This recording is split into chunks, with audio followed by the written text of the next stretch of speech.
تخيل أول فيلم بيتكلم عن العبور الجنسي كان سنة 1954. فيلم شهير جدا كلنا بنشوفه ونضحك عليه من باب ان هو كوميدي، بس هو الحقيقة فيلم مش كوميدي.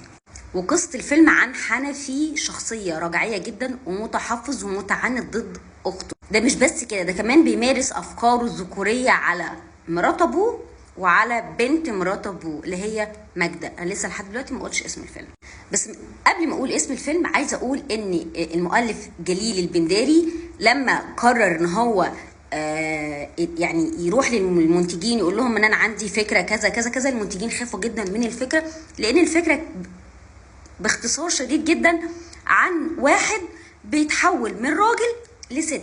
هنا اسمها في العصر اللي احنا فيه ده اسمه العبور من جنس الى جنس.